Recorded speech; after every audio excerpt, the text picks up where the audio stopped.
With this change in viewpoint, ICI realized that none of its customers were particularly interested in explosives other than a means of creating broken rock. Not surprisingly, the quarry's primary concern was to produce broken rock to well-defined specifications while minimizing the cost of their input. They saw no reason to pay more for ICI's or any other company's explosives. Standard marketing responses to this dilemma, attempts to educate the quarries on the fine differences that made ICI's explosives superior, empowering and motivating the frontline salespeople to build relationships with buyers, changing package format, offering different pricing terms, fell on deaf ears or were easily replicated by competitors. For the quarries, haggling over the price of explosives was a necessary but tedious distraction from their real task, breaking rock. And breaking rock is not as easy as it sounds. If the quarries failed to design the initial blast perfectly, or to use the correct amount of explosives in the correct placement, much of the rock that resulted would be too large or too small for their customers to use. Too large, and the quarries would have to break up the rock again, a time-consuming and expensive effort. Too small, and the customer wouldn't take the output. As up to 20 parameters affect the performance of a blast, a lot can go wrong. The literal profile of the rock face, the location, depth, and diameter of the bored holes, and even the weather can alter the required amounts of explosives used and the way they are laid. Mess up this complex formula often enough, and your profits crumble into dust and get blown away in the wind. The big picture opportunity. In this dilemma, ICI saw its opportunity.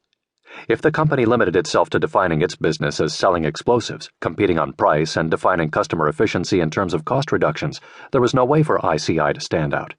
But if the company used its view of the big picture as an advantage, it could develop a whole new strategy with new sources of competitive advantage and a new, differentiated offering. Managers began asking the important initial question: what are the hidden costs and risks that ICU's customers incur when they buy and use ICI products? The company concluded that its customers' greatest fears revolved around the risk of errors during blasts and the cost of correcting the blast output when errors occurred. Thinking more deeply from the vantage point of its customers, ICI realized that there was also an unspoken anxiety about storing, transporting, and handling the explosives correctly and without accidents. At this point, the company recognized something that had been true all along for the quarries. These costs and risks far outweighed the differences in the price of the explosives between competing suppliers. If ICI could systematically reduce even just some of these risks, it would be providing significant new value for the quarries, far in excess of any price reduction ICI or any of its competitors could offer.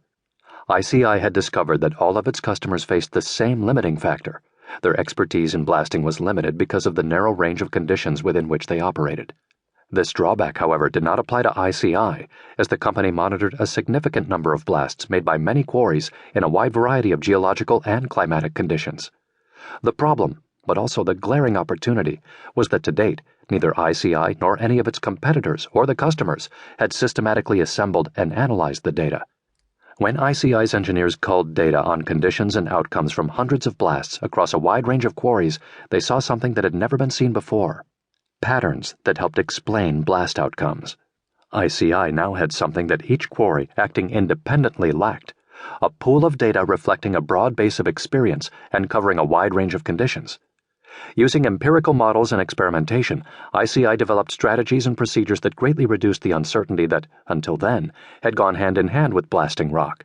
The company could now predict and control the size of the rock that would result from a blast under specific conditions. ICI then faced a strategic choice. It could continue to sell explosives, offering its new expertise as an added service. This approach would give their business a clear edge, but would also keep the company in the same orbit as its competitors. The approach would also present others in the industry with a clear target, one that said, "Copy this." So, instead of following that path, ICI made a bolder move and began writing contracts for the outcome that customers wanted: broken rock produced to spec. It billed its customers for the outcome of the blasts, promising them that the result of the explosion would be a certain percentage of broken rock falling within a pre-specified size range. The redefinition of the contract meant that ICI no longer sold a commodity. Instead, it was in the business of selling a highly differentiated value proposition, created by the application of engineering expertise, marketing savvy, and strategic acumen. Each of these elements came together in assembling a big-picture view of the marketplace from pieces of data from hundreds of blasts at dozens of quarries.